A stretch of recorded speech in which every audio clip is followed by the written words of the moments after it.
Ilmu itu apa? Ilmu itu sederhana, sesuatu yang mudah. Karena ilmu itu fitratallahi allati fataran nasa napa? Misalnya begini, saya orang miskin, nggak punya apa-apa. Sudah nggak punya apa-apa, nggak punya jabatan, terus keluarga yang nggak pati loyal, mungkin istri ada ngidolakan kita, bahkan anak kita sendiri juga nggak ngidolakan kita. Itu kan sial-sialnya orang, anak kita aja nggak pernah ngidolakan kita. Tapi untuk bahagia itu sebenarnya sederhana. Sederhananya begini, orang pinter itu ingin mempertahankan kehidupannya, terus pinter sampai berobat habis banyak ke Belanda, ke Jepang supaya mempertahankan nyawanya. Si miskin ini kalau dia setiap makan, ya Allah, saya dengan makan ini mempertahankan nyawa saya. Sehingga makan itu satu kajian ilmiah bahwa ini luar biasa. Bahwa orang punya Alphard, punya uang 1 miliar, itu tidak mempertahankan sesuatu yang pokok, yaitu nyawa. Orang tidak punya Alphard itu hidup, nggak punya uang 1 miliar hidup. Tapi kalau nggak punya nasi 1 piring, nggak punya air 1 gelas bisa mati. Artinya apa? Orang miskin itu yusyarikul aghniya, sama dengan orang-orang kaya dalam hal kepemilikan hal-hal yang pokok. Tapi kadang-kadang orang miskin itu ya nyon sewu agak belagu, sudah miskin ingin punya Alphard, sudah miskin ingin punya uang, ya dia tersiksa. Harusnya cara berpikir nggak punya Alphard tuh masih hidup, nggak punya uang 1 miliar masih hidup. Yang punya Alphard hidupnya juga pakai nasi 1 piring, yang punya uang 1 miliar juga pakai nasi. Ya kalau itu kan sama, saya punya. Kalau gitu kan bisa miskin rasa kaya. Itu memang harus dilatih. Nah, kalau orang kaya kan rumahnya banyak di mana-mana. Memangnya kalau rumahnya banyak di mana-mana terus tidur di sini 1 jam, di rumah itu 1 jam, malah nggak bisa tidur kan? Tetap aja yang dipakai 1 kamar. Itu gunanya apa punya rumah banyak? Setidaknya zaman miskin itu dia berpikir gunanya apa punya rumah banyak untuk dipakai ya hanya 1. Meskipun suatu saat kalau dia kaya juga berpikirnya agak rubah. Ya penting punya rumah banyak biar kemana-mana punya rumah, nggak apa-apa. Tapi sementara masih miskin jangan berpikir seperti itu. Nah yang menjadi miskin kacau kan sudah miskin berpikirnya gaya orang kaya, itu kecelakaan. Lah itu ilmu, maksud saya itu ilmu. Sehingga dulu Nabi ngajari orang miskin itu sederhana. Ketemu orang miskin sama Nabi diajarkan. Nabi diantara ajarannya begini. Ada seseorang man asbaha, orang yang setiap harinya mu'afan fi jasadi, dia sehat, aminan fi sirbi, negara dalam keadaan aman, tidak dalam ancaman. Indahu qutu yaumi, dia hari itu punya makan. Faka'an nama khizat lahu dunya bihadzafiriha, berarti dia sudah punya dunia dan seisinya. Karena polanya sama. Buat Presiden Amerika itu yang untuk mempertahankan nyawanya ya makan pokok dan minuman pokok, bukan jabatannya sebagai presiden atau punya uang triliunan. Yang paling kaya di Indonesia juga gitu, untuk mempertahankan hidupnya juga dengan makanan pokok. Dan itu orang miskin punya. Kehidupan paling top itu apa? Ya kehidupan yang mempertahankan nyawa itu yang paling top, lainnya itu enggak. Karena mempertahankan nyawa ini super penting. Dan orang miskin bisa. Nah, saya berharap ilmu seperti inilah menjadikan dulu itu kuat ketika melawan Belanda. Kenapa kuat? Karena mereka gampang syukur. Barokahnya gampang syukur itu selesai dengan dirinya sendiri. Kalau bahasa intelektualnya itu, orang kalau sudah selesai dengan dirinya sendiri bisa berpikir memanfaati pada orang. Dulu orang-orang miskin ketika era sahabat, termasuk era para ulama yang mendidik para umatnya, itu selesai dengan dirinya sendiri. Nah sekarang banyak orang miskin juga termasuk orang kaya, bahkan belum selesai dengan dirinya. Wah itu angel, ngajak jihad angel, karena dengan dirinya saja belum selesai. Maka masyhur itu kan ketika perang Tabuk ada orang datang, kira-kira kalau Indonesia pakai beras 4 kilo, ya Rasulullah yang 2 kilo tak kasihkan keluarga kami supaya bisa makan, yang 2 kilo tak kasihkan jenengan untuk biaya perang. Perang Tabuk itu perang tersulit, disebut perang Dhatil Usra. Sekarang hitung saja, ini coba dihitung, mungkin yang bagian kasir tahu.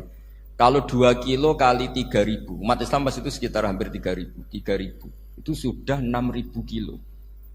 6.000 kilo itu artinya apa? Orang miskin ketika perang membiayai dirinya sendiri, itu satu.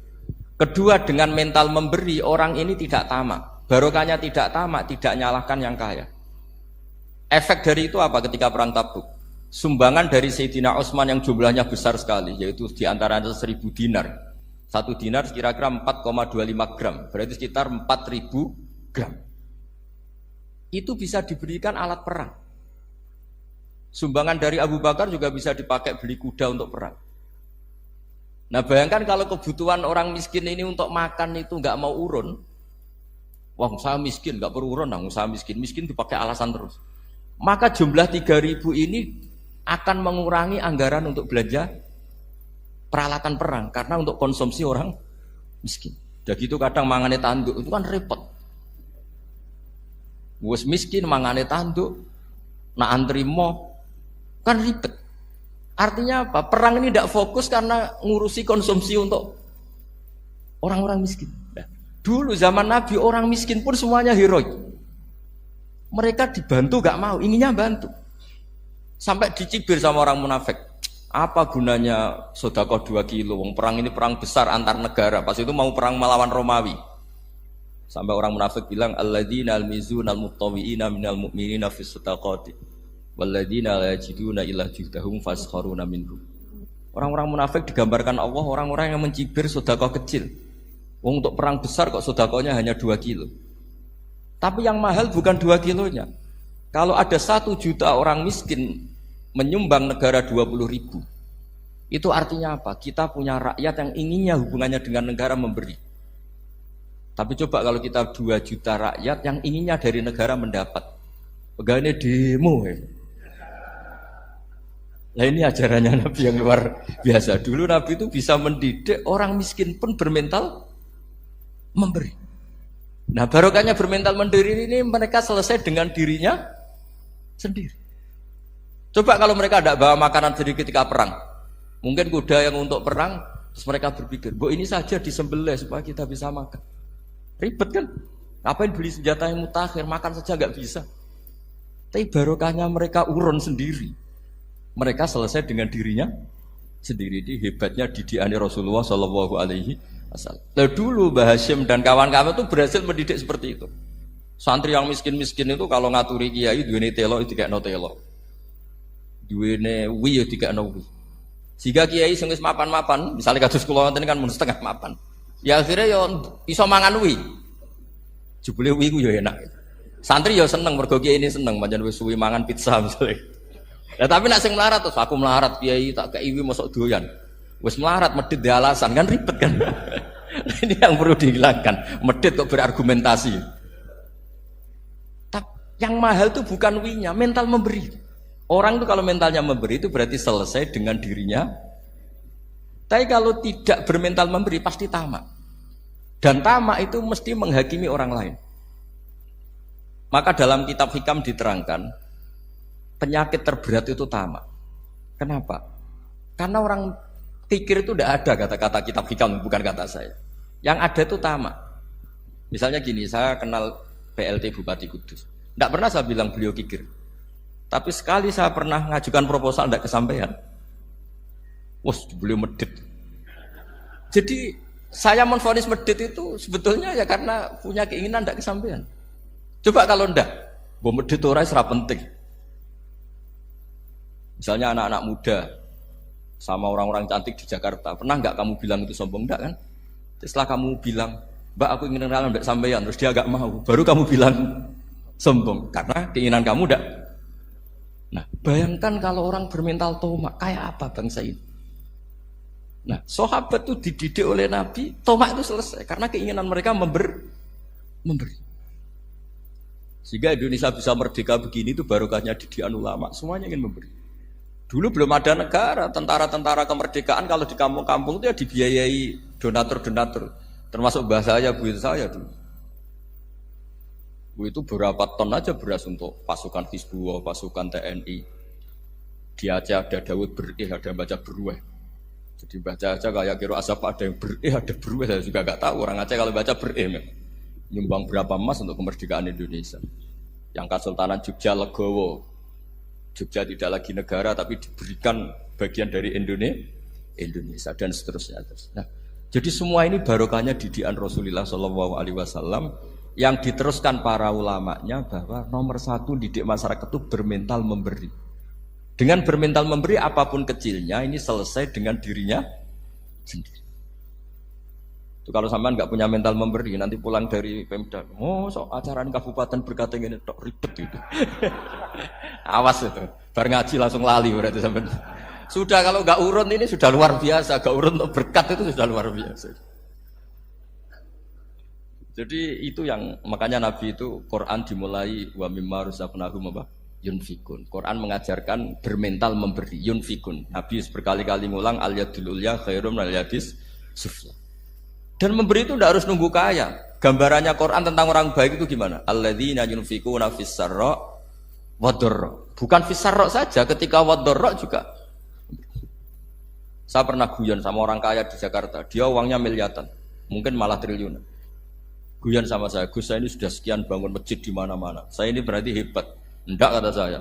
Enggak ada masjid agama tetap jalan kata. Karena di kampung-kampung sudah banyak masjid kata.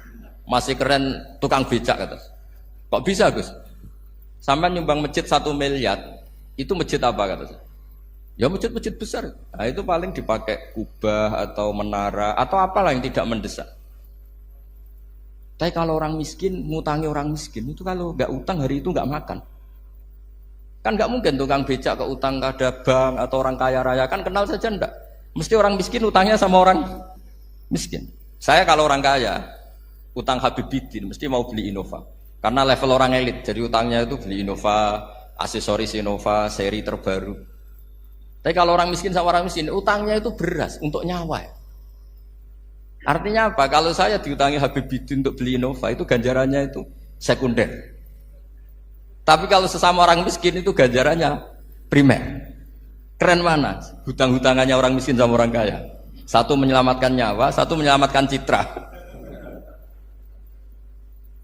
Dia baru sadar, ternyata orang miskin lebih hebat ketimbang saya, lebih hebat, tapi tidak usah ditiru kata saya. Cuma dia menjadi tidak sombong sekian miliar yang disumbangkan ke masjid karena dia menjadi tahu ternyata itu tidak banget. Nah, kecuali masjid-masjid yang kamu nyumbang memang masjid perintis di daerah-daerah yang belum ada masjid. Kalau masjid-masjid besar itu kan kadang kebutuhannya sudah selera, bukan pokok. Nggak saya ini cerita ya, jadi supaya orang tahu lah.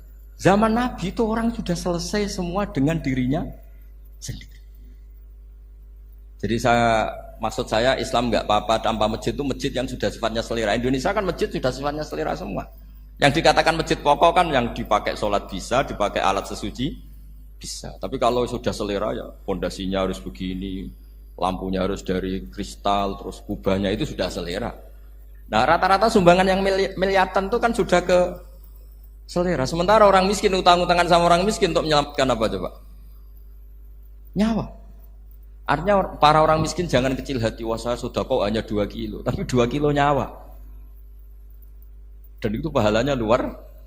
Nah ini ilmu asal saja. Nah Kiai itu berhasil seperti itu sehingga orang-orang miskin dulu tuh ngrumat tentara itu ya nganggo wi, nganggo telo, bahkan ada yang pakai apa itu Pak Hartopo itu pisang itu, arasnya pisang itu. Gronggolnya pisang sudah dipakai saja Pak tentara. Tentara di mana-mana bisa makan. Coba kalau yang ngamal yang kaya itu tidak cukup. Tapi barokahnya yang miskin juga ikut ngamal itu cukup karena yang miskin itu mayoritas. Jadi didukung kaum miskin pasti menang lah kan kira-kira gitu. Karena di mana-mana orang miskin itu banyak. Menemukan orang kaya itu nyari data. Kalau menemukan orang miskin seketemunya pasti ketemu. Dan orang miskin ini dididik ulama untuk berkontribusi. Sehingga banyak tentara yang ketika dicari Belanda pura-pura jadi petani. Ini juga yang menyelamatkan orang miskin. Nah, ulama dulu itu orang paling sukses mensuasanakan seperti itu. Nah, itu yang diceritakan di perang Tabuk. Mimpa dimaka tayazihu qulubu fariqin minhum. Jadi perang Tabuk itu perang di antara yang paling diceritakan Allah berkali-kali apa? Ya Rasulullah tadi malam saya buruh dan ini dapat 2 sok ya kira-kira berapa kilo. Yang separuh untuk keluarga kami, yang separuh saya sumbangkan ke jenengan. Lu coba perang antar negara hanya menyumbang 2 kilo beras, bayangkan. Tapi nilainya bukan 2 kilo. Kalau 2 juta rakyat Indonesia nyumbang 2 beras, artinya hubungannya dengan negara hubungan ingin memberi. Dan barokahnya hubungan ingin memberi, ora pati kecangkeman tomak, ora pati kakean menuntut. Ini yang mahal itu yang nggak ternilai itu. Dan itu menjadi kekuatan yang luar biasa sehingga umat Islam bisa mengalahkan pasukan Romawi.